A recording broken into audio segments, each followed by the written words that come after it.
Hello,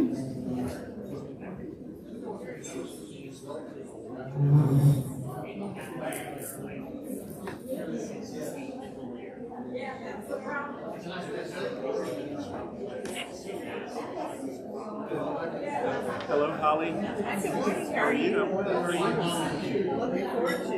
Yes.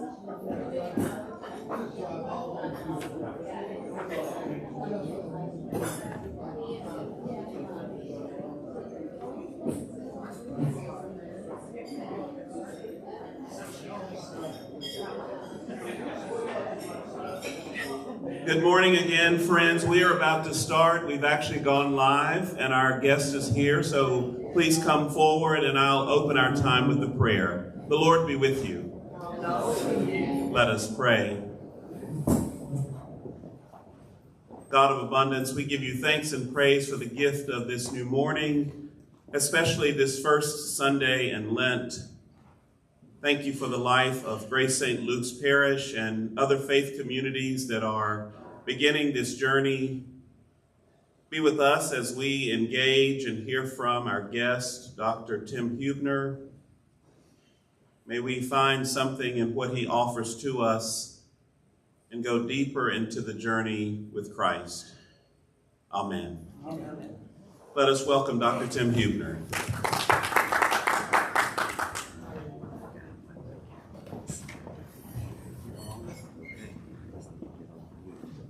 Okay, can everyone hear me?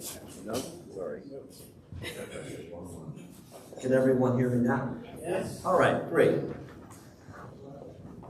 Well, good morning, everyone. It's good to be back with you for our second and our final session. The topic or the title is Teaching American History in the 21st Century, How Honesty, Humility, and Hope Can Take Us Beyond the History Wars. Many of you were here with us last week. If you weren't, I'm going to offer a brief summary recap here in just a moment, but I just want to start by saying once again that I really hope my goal for this session is to not just provide a history lecture, not just to give you kind of one more interesting thing, but to kind of operate at the level of formation, okay? Because one of the wonderful things about being offered the opportunity to speak here is it's not like just teaching my classes at Rhodes College. Like, I'm in a church. So I can talk about faith, and I can talk about God, and I can talk about the scriptures, and we can see how all of those things can tie into how we can look at our history. So as I said last time, I really want this to operate at the level of formation. So not just the head, but also the heart, right? Okay. So let me try to take us back to where we were last time. And for those of you, especially if you were not here last time, we talked about that. We basically talked about the fact that we're in the middle of a moment where we're having a great debate over history, the history of the United States, and how that history is being taught, how it ought to be taught.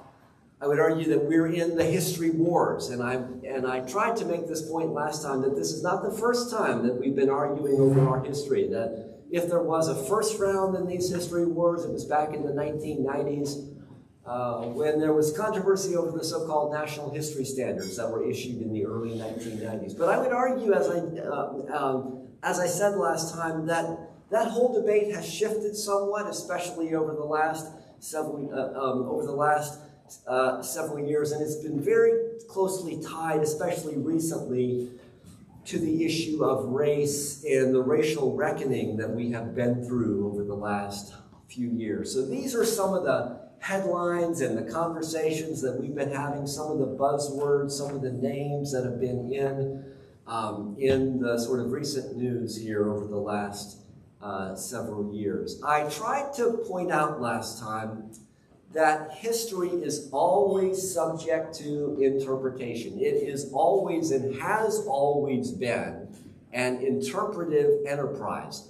And it's always true that every generation will write and rewrite history. right? So we will always see things differently based on what we're actually living through in our own time. We'll ask different questions, and we'll have different answers to those questions based on where we are situated in history. And then I also said that since that's true, and since we're living in a polarized time, it shouldn't be surprising that we're clashing over our understanding of the past. Everyone knows we've been through a period of partisan polarization over the last several years, and I said that that is shaping how we understand the past. And finally, especially over the last several years, arguably since especially 2015, with the massacre in Charleston, that started us on this path of questioning whether we ought to have Confederate symbols up in our country. So that's over the last 8 years. We've been going through this racial reckoning, and that is now very closely tied to arguments over how we ought to teach history. And this is the key question, I think, that we started to talk about last time, which shapes sort of where we are right now in the framing of our history. This is that key question that I wanted us to think about last time. And it is racism endemic to the United States? Is it built in? Is it baked in? Is it part of our history so much that it is built into the structure of our society? And if so, how should we teach the history of our country? All right?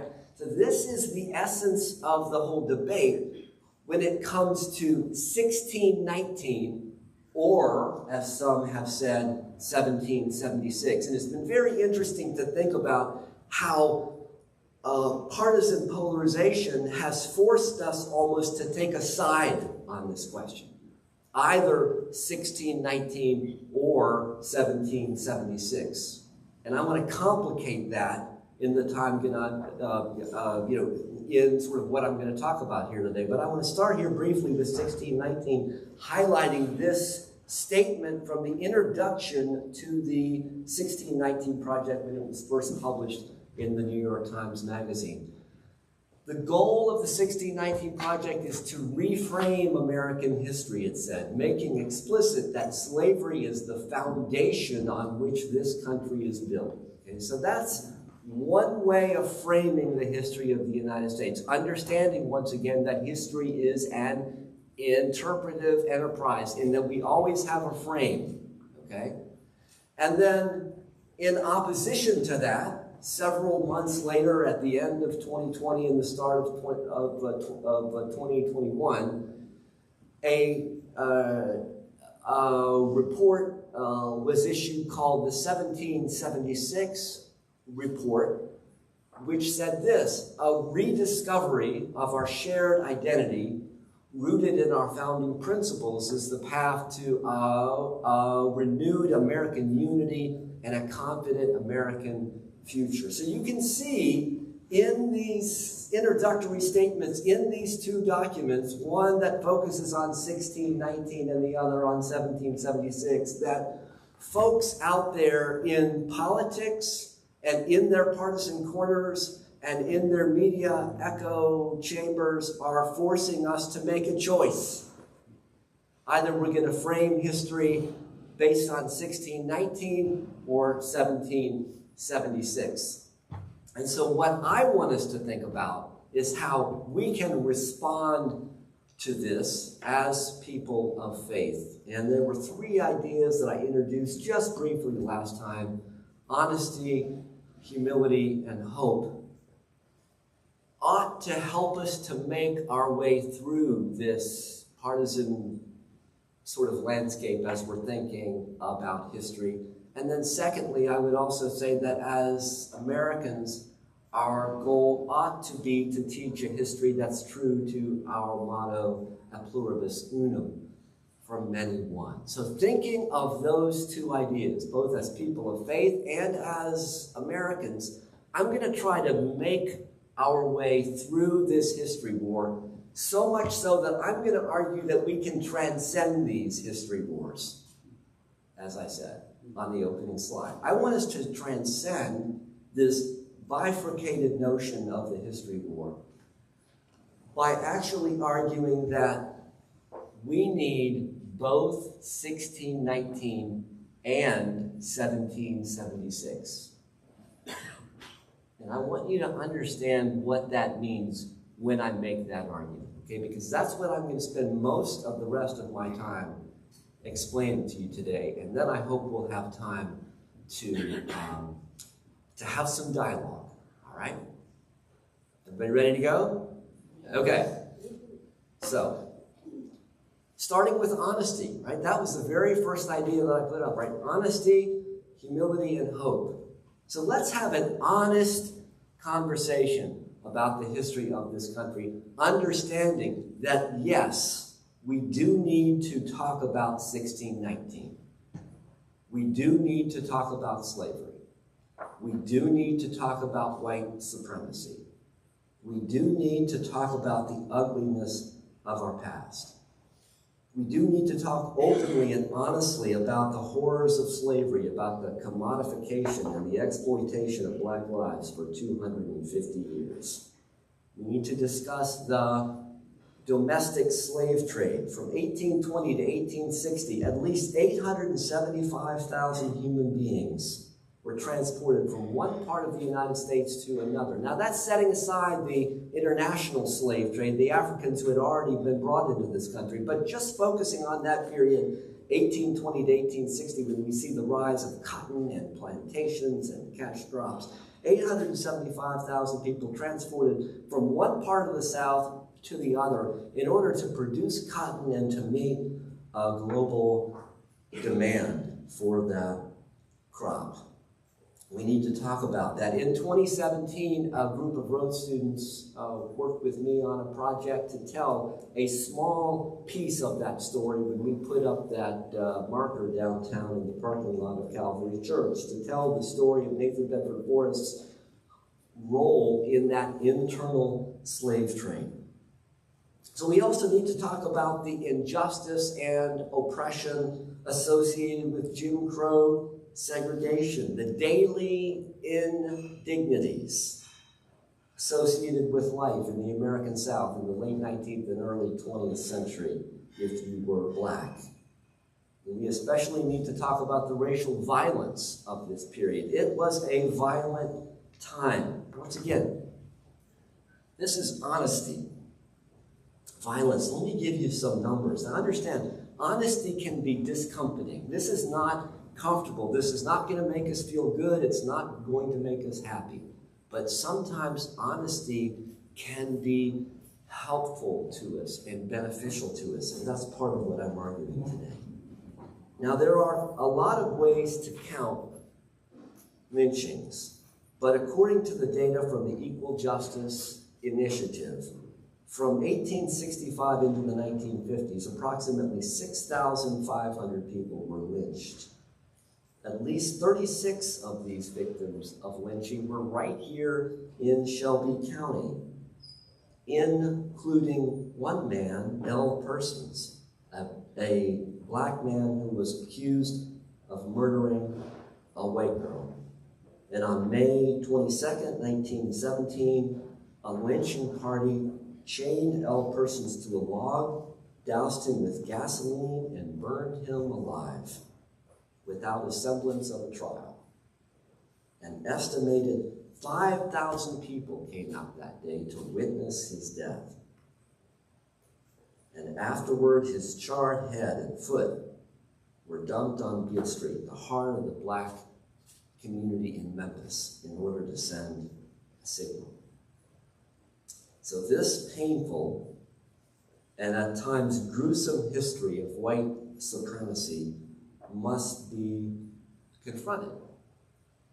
So we need 1619 to remind us that in the beginning there was slavery and white supremacy, and that the legacy of these evils lingers even today.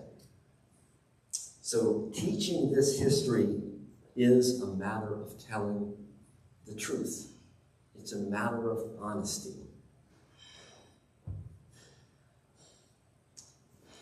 Now, we also need to talk about 1776. We should not leave that out of the story. You've heard these words.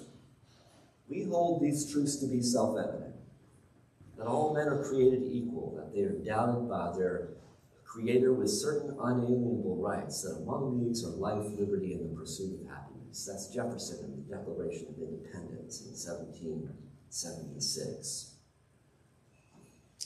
Now, as you know, in the last several years, many scholars have tried to point out the limitations or the flaws or the problems with the founders and Jefferson. And Jefferson was a slaveholder. So we read these words, it's easy to go to a point and make the argument that Jefferson and others of his generation were hypocritical. He was a slaveholder. Nevertheless, if we situate Jefferson and the founders historically, we understand them in the context of their time, we can see more clearly what they actually accomplished. Understand that these words are being written in an age of kings and emperors and czars and sultans. And these words are radical in the late 18th century. Hear them again. All men are created equal, endowed by their Creator with certain inalienable rights. Now, even if Jefferson did not intend it this way, those words were picked up by many, by thousands, ultimately by hundreds of thousands, who were part of the movement in the early 19th century to abolish slavery. These words had power beyond what they meant as they were written by one man in 1776. They were picked up by abolitionists, black and white, in the early 19th century, arguing that they had worth as human beings, that they too had been made in the image of God.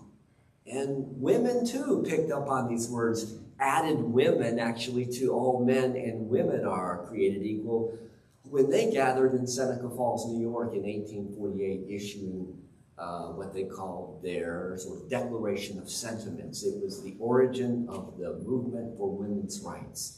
So understand then once again that these words are significant, and they had power in not only the late 18th century, but into the early 19th century, in that they shaped these movements for freedom, and even had power in the civil rights movement in the 1950s and 1960s, because you remember Martin Luther King was saying, all I'm asking is that you be true to what you said on paper. And he quoted from the Constitution, we the people, and these words of the Declaration of Independence. These words then have for a very long time been important in steps toward progress, in pushing toward progressive reform, in bending the arc of the moral universe, right? And going back to the 19th century, Abraham Lincoln especially understood the power of these words. At a moment in the 1850s, when the nation is arguing over slavery, it was Lincoln who always turned to the Declaration of Independence. I want to highlight this passage. It's one of my favorites. This is Lincoln in 1857, right after the issuing of the Dred Scott ruling by the Supreme Court. You may recall that 1857 ruling said that black people have no rights that the white man is bound to respect. And Lincoln is pushing back, and he's pushing back by focusing on the Declaration of Independence. And he says this: the framers meant to set up a standard maxim for free society, which should be familiar to all and revered by all, constantly looked to, constantly labored for, and though never perfectly attained, constantly approximated, and thereby constantly spreading and deepening its influence and augmenting the happiness and value of life to all people of all colors everywhere. That's a remarkable statement by the 16th president, a white man, in 1857.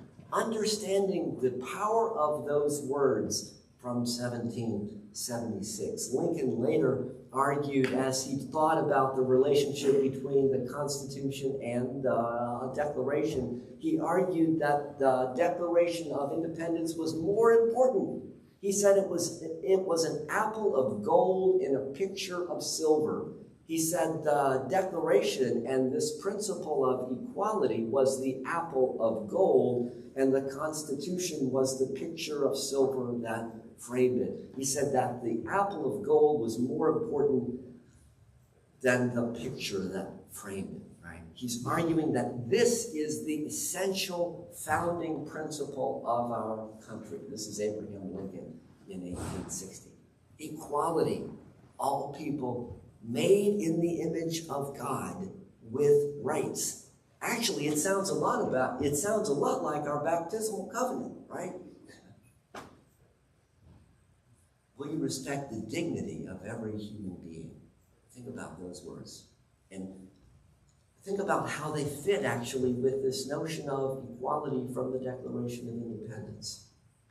So, I'm arguing then once again that honesty will allow us to talk about the horrors and the terrors and the sad and tragic history of 1619, at the same time that we can see honestly in our past the importance of 1776. And it also bleeds over into this notion of humility that I think is also very important. We have to understand, this is a theological statement as well as a political one, or a statement about how we should understand history. We should understand we're not at the center of the universe. We are not at the center of history. We occupy our moment in time. Think about all of human history. Think of it as a giant timeline that starts at this end of the room. It goes all the way through. Here we are at one little point on this line. All the people who have already lived and all the people who will live after us. We tend to see ourselves and our position and our place in history as central. But we're just occupying our own moment, our own era. So we have to come at the study of history with this basic sense of humility about our own position, our own place in the universe and in time. And I would add on to that then, that means that we should be very careful about how we look at the past, that we should not fall into the trap of presentism. And I think this is part of the challenge for us when we want to criticize Lincoln or the founders for not going far enough. We want to hold them to our standards instead of the standards of their own time, where actually they were great advocates for justice and for progress. So we should avoid trying to judge those in the past who were making great strides for progress. We should avoid trying to judge them by our own standards. And then finally, I would say, humility tells us that we ought to learn from these horrors and these mistakes of the past, which I outlined as I was talking about 1619. When we hear those stories, we ought to say, this is so horrible. What can we learn from it to build a better society? We don't help ourselves by closing our eyes and acting as if that did not exist, or it isn't real, or it didn't happen, or only activists are talking about that, and therefore it shouldn't be taken seriously. We have to understand this truth, approach it with humility, and if we do that, and only if we do that, can we learn from these mistakes. Humility means we have to recognize that we can learn, we can do better than our ancestors did, and that we should try to do better. All right, so that's going to take me finally to hope. Now, this has been a big part of the challenge in the history wars. is there is concern that children will be made to feel guilty for what has happened in the past. I don't doubt in telling these hard stories of 1619 and slavery and Jim Crow segregation and violence, I don't doubt that it will cause not only discomfort but some guilt. I think that's probably inevitable. But I would argue that I don't think we should dwell there. We can't dwell in the guilt. I also don't doubt that telling those stories is going to lead to some anger. That as people learn some of these things, they'll be angry. But again, while some anger is inevitable, we can't dwell there. We can't live there. And I feel like, as a person of faith, that we have to dwell in hope. That we have to resolve to do something and to do better. So I don't think we can linger in either guilt or anger as we learn these stories. We have to be grounded in hope. And that's not just kind of a vague sense of optimism. It's a hope that brings with it, as I said, some resolution, some sense of resolve, some sense of commitment to do something to make history on our own and to change that history and to bend that arc of the moral universe. So we have to resolve to do better.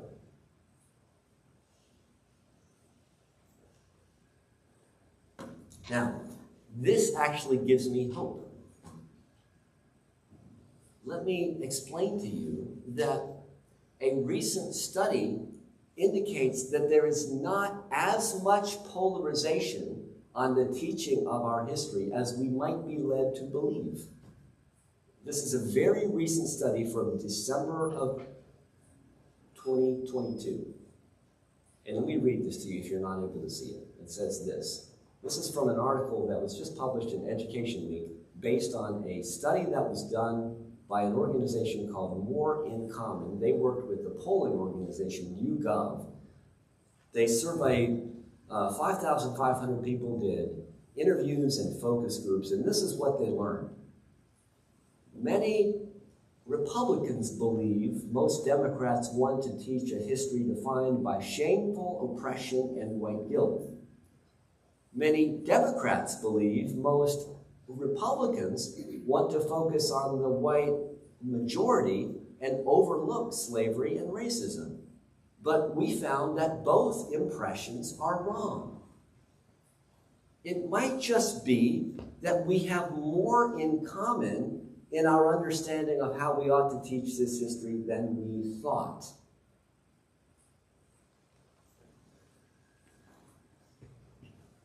Only 35% of Democrats thought that Republicans would say Americans have a responsibility to learn from our past and fix our mistakes. But 93% of Republicans actually agreed with that statement. So again, the perception is that the other side didn't really agree with that, but the other side did. Similarly, only 45% of Republicans thought Democrats would want students to learn about the Declaration of Independence and the Constitution and how they advance freedom and equality. But actually, 92% of Democrats said students should learn this. So you see what's happening? There is a disconnect when it comes to how we see the other side. We think that the other side is really, really conservative or really, really radical and that they would never want to see things from our perspective. But the data doesn't bear that out. And so this actually gives me hope. And it also makes me wonder, how and why is this so? And then if you think about it for a few minutes, you can figure out the answer is that there are structures in our society right now that really want us to disagree with each other. there is an outrage industrial complex. It is built into networks' business models that they generate a lot of fear and anxiety and getting people all amped up because that's what draws eyeballs to their screens. That's what wins certain candidates' votes within their own parties. That's the structure of our partisan polarization right now. And so it shouldn't be surprising that there's more agreement than we're aware of on this question of how we ought to teach our history. That is the challenge for us. It's to not simply go to our partisan corners and to say, well, the other side doesn't really think that. Maybe if we engaged in a spirit of love, if we engaged with the other side, recognizing that each person is made in the image of God and has an essential human dignity, maybe we can see what we have in common even when it comes to teaching this history. All right. Hope, finally. So let me come back to this question. This is that question that I started with, that I said was at the crux of the matter. Is racism endemic to the U.S.? And if so, how should we teach American history? And I've argued that we need both 1619 and 1776. And here's why, okay? Because I'm going to shift this just a little bit. Yes, racism has persisted throughout our history. We've got to tell that story. We cannot ignore it, as I said. But we have the power to keep racism from being endemic. It doesn't have to be built into everything. We can change that. We have to change. We have an obligation to change that. It's part of our baptismal covenant to want to change that. So this is where I sort of quarrel with the idea of it being endemic, built in, systemic, and structural. That makes it sound like there's no hope left. It's just systemic. It's endemic. It's baked in. There's nothing we can do. This is where I push back and say, no, we have to do something. Just as people in the past have tried to push back and to make things better, we need to do that in our own time. So, I'm going to leave you with this. This is one of my favorite images, and then we'll open it up for questions. Speaking of hope, this is what gives me hope. And this is a picture that I showed you before when I came back and talked with you previously. And I know that I always make reference to this, but I can't help it. It was 5 years ago. It was spring of 2018 when we erected that new marker at the site of the Nathan's Bedford Forest and Slave Market. About 600 people showed up, black and white, on April 4th, 2018. And this is a picture of that crowd on a day that we were telling the truth in order to try to have a more honest understanding of our past so that we can make progress and move forward together. This picture, this image on that beautiful April day of the crowd at that new marker, understanding this honest history, this image gives me hope. I am happy to engage in dialogue. I know we have some time left. I'd love to get your questions and to talk about all this. I know I've given you, or I hope I've given you a lot to think about, so we can start the conversation.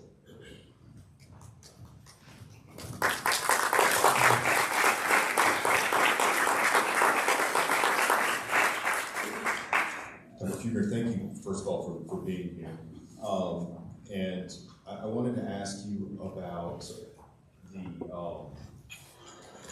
the fact that we agree more than we disagree, and that it seems like coming to the realization of that is critical for our long-term success, and that comes through education.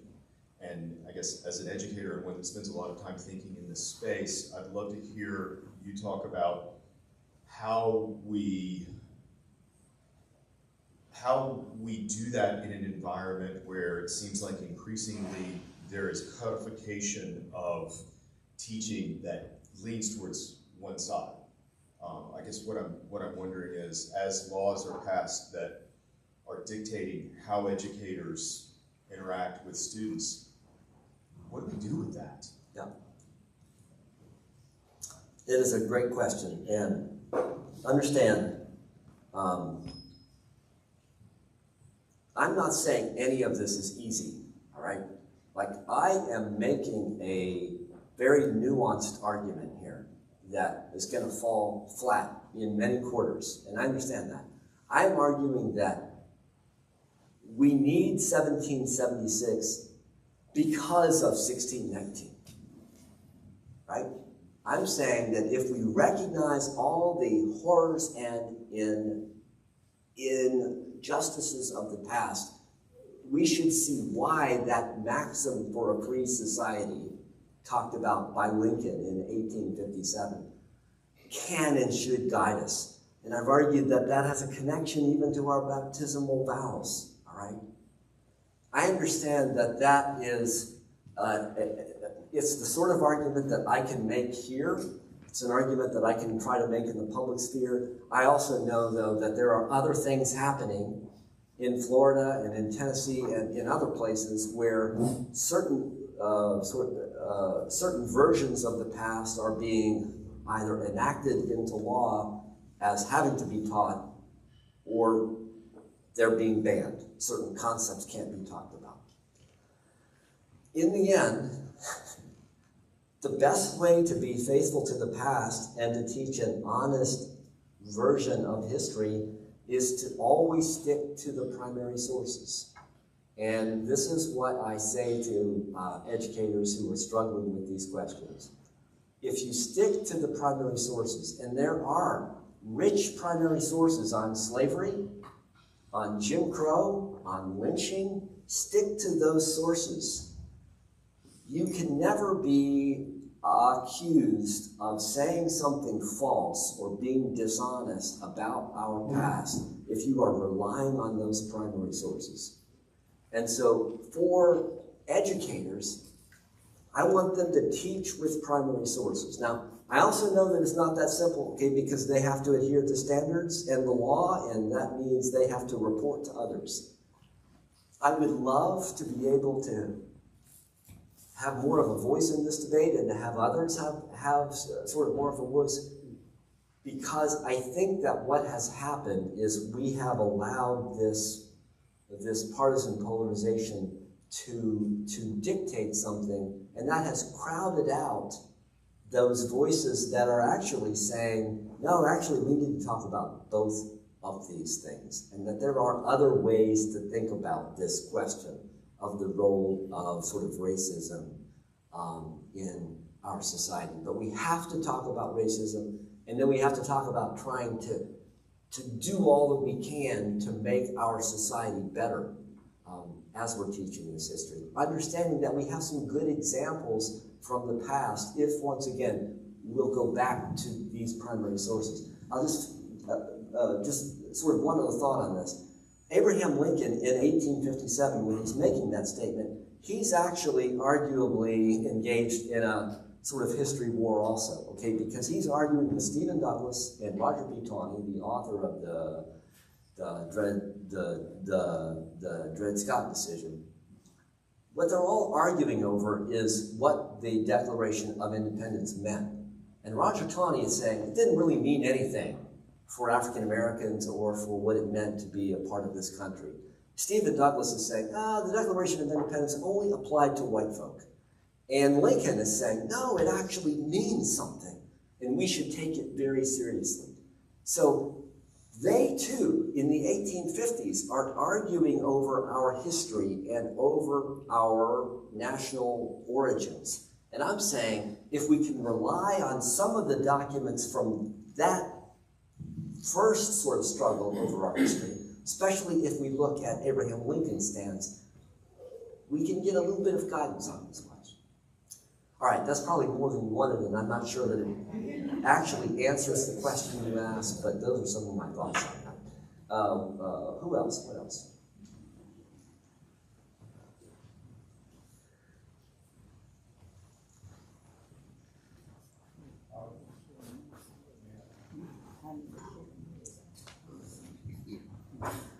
Hello, and again, thank you tremendously for what you've done. I apologize that I missed last week and I had to rush here for this.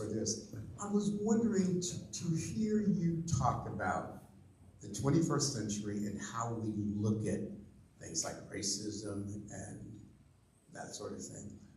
I would ask that perhaps we could introduce something that doesn't get talked about a great deal. And that is for those of us who are always the other side. We come from a transracial or panracial family. And for instance, depending on what you look like, you're identified as black or white. But if you weren't raised either way, if you were raised, as I was, in a white suburb of San Francisco, never went to black schools, never went to black churches or Episcopalian, how do you frame your perception of what's going on? My family right now goes back to what would be the 19th century of having been mixed race. I have a great-grandfather who was white and lived and married in the South a black woman.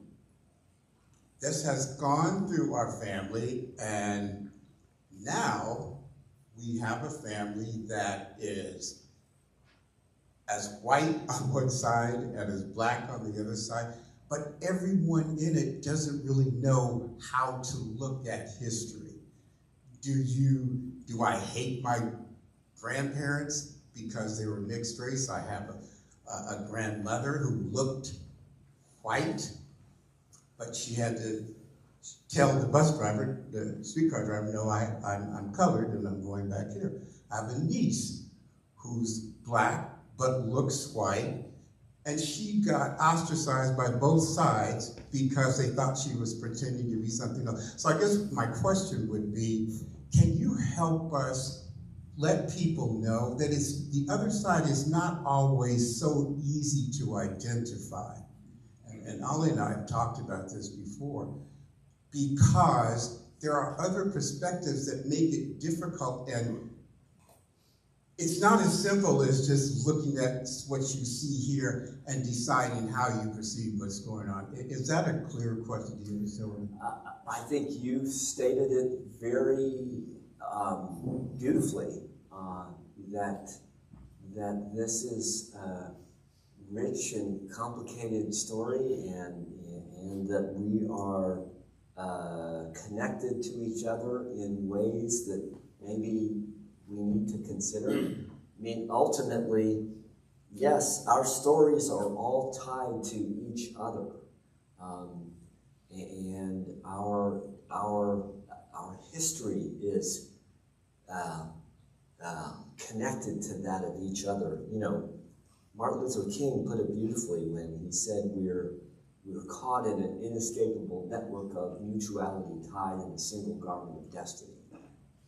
And so it's not as if we can talk about the other or the other side, or even those of a different race in such stark terms, because we have to understand what we have in common as members of the human family. So I would agree with what you've said, and I think you have stated it very, very well. Thank you.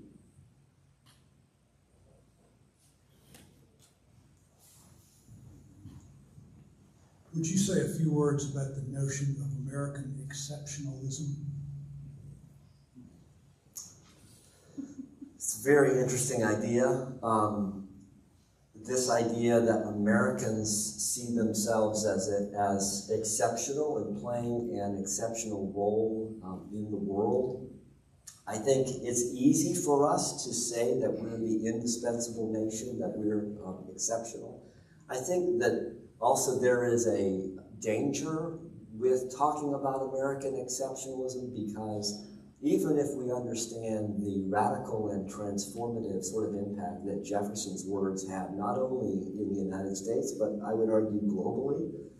So in that sense, yes, we could argue that America has played a significant role in the world. I also get a little bit concerned when we talk too much about American exceptionalism. We move out of our place of humility, and we move into a place of pride. And I think that that can be dangerous, especially when we're thinking about history and our role. Some would say that America is another empire among many empires over history, and that eventually, after all of us are gone, the American empire will run its course. I don't know if that's true. There's a big debate about America as an empire and America as a sort of great power. But I think that we can always fall into this trap. If we get too wedded to the notion of American exceptionalism, I think we can become too prideful and almost kind of too jingoistic. I'm not against patriotism. I think patriotism is a good thing. The problem with patriotism is that it hasn't been authentic. It hasn't been honest. And what we need is a more is a better patriotism that tells a more complete and honest story of our past, understanding that we can love our country, and because we love it, we want it to be better and learn from these horrible mistakes that it's made. So I think there's a difference between exceptionalism and patriotism also. I hope that helps. Thank you again for being here this morning. Would you talk a little bit more, kind of building on some of what you said about patriotism, about the difference between patriotism and nationalism, and maybe even particularly Christian nationalism? It's a small question. No. How much time do we have? 30 services canceled. Understood. So, this is a great question, and it touches on many of the things that I talked about this week and last week and in other forums. So, Christian nationalism is a term that has come into use especially recently, and it's been used to basically make an argument building on American exceptionalism. It's this idea that God is so, that God has chosen America, that God made America a sort of Christian nation, and that means that the official understanding of what it means to be American is that you have to be a Christian to be a true American. And it's linked to white supremacy. It's linked to a very ethnocentric understanding of what America is. It's also linked to a very narrow understanding of what it means to be a Christian. And so that has emerged in certain corners of the political right over the last several years. It's always been there. It's always been a strain of thought within American history. I think that is different from having an authentic love of your country and a respect for its institutions. And that we should, because we love our country and we want our institutions to be as democratic and as pluralistic and as open and as equitable as they can possibly be, always trying to make those institutions better and trying to make our country better. I think that is different from a very narrow patriotic understanding that ties that patriotism to Christianity and to kind of a white Christian sort of ethnic identity, ethnic religious identity. So in that sense, I think there are real dangers associated with that view. I'm arguing for something different.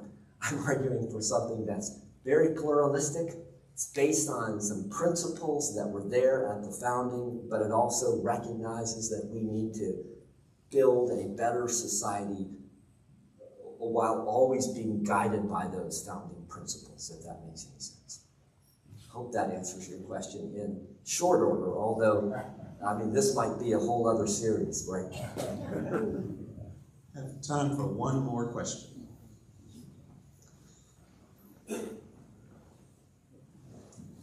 I just have a quick question, and that is, you pointed out that it is important for us to learn lessons from history.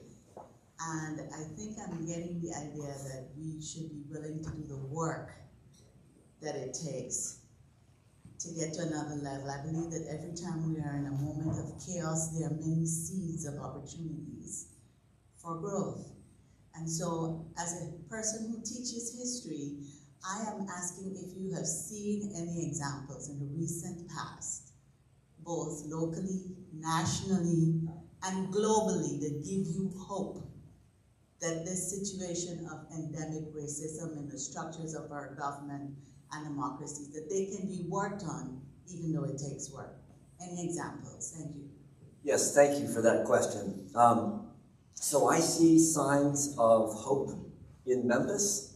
I see signs of hope in other places. I would point to 2 organizations, or 3 or 4, but I mean, let me just talk about 2 mostly. Facing History and ourselves does excellent work. There's an office here in Memphis, but there are offices in other places. It's headquartered nationally in Boston. If you don't know about Facing History, you should, because they have been doing this work, as you say, for many years of educating people in schools, both public schools, independent schools, about coming to terms with our past. They are well led, they are in it for the long term, and they've been making a difference, and they will continue to do that. And they're also one of the best sources of resources in this moment as we're navigating all of this that I've been talking about. And then I would also point to other institutions locally that are making a huge difference. One is the Lynching Sites Project of Memphis, who continues to slowly and steadily do the research in order to erect markers at the sites of these 36 lynching victims all over Shelby County. They've only put up markers at a handful of those sites, but they're working on that, and they're doing that work, and they're doing it in a painstaking way, bringing people into the process. Then I argue the National Civil Rights Museum, and I think you have Russ Wigington coming to speak to you, or maybe he already has, but the work that the National Civil Rights Museum has done is extraordinary, and it has an impact not only locally but globally. People come from all over the world to learn that history. So there are many institutions and organizations right here in this city, and I don't want to leave out all those teachers, public schools, private schools, who are making a difference every single day, who are grappling with these difficult subjects, and they are doing their best in very difficult circumstances, in a very difficult political environment, to talk about this history with a sense of honesty and a real sense of purpose. So I also just want to mention them. I want to thank you for this opportunity to have spent this time with you. There's so much here to think about and to talk about. And if it's okay, if you don't mind, I have written a book called Liberty and Union, the Civil War Era in American constitutionalism. And some of what I talk about here when it comes to Lincoln and how the Civil War generation looked back at the founding generation is actually covered in that book. You know, here it is. You can purchase it on Amazon. You know, as I said, I am really trying to make this argument that we really do need 1776 because of 1619. And so we have to talk about both, but understand how they actually relate to each other as we're trying to come to terms with our past. So thank you all very much.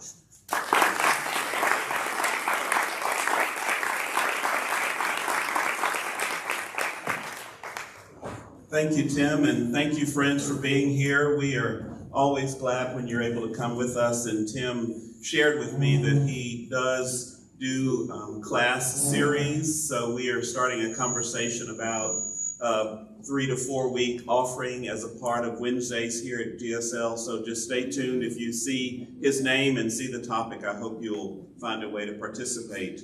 1 week from today, we have Dr. Corey Latta, who is talking about reclaiming Paul from misconceptions. Reclaiming Paul from misconceptions, and that is 1 week from today. Let us stand for prayer. The Lord be with you. Also with you. Gracious God, we are mindful of the abundance of our heritage in this nation and the world as a human family. We give you thanks and praise for the enlightenment that we've experienced today and all that Tim Huebner offers to this community and Rhodes College, and especially to us as people of faith. May we be so encouraged, and may we live faithfully in the hope, mindful of your presence within and around our bodies as a companion on the way. Bless us and keep us as we go about the business of doing this work, of reconciling this world between you, ourselves, and one another. In Jesus' name, amen. Thank you.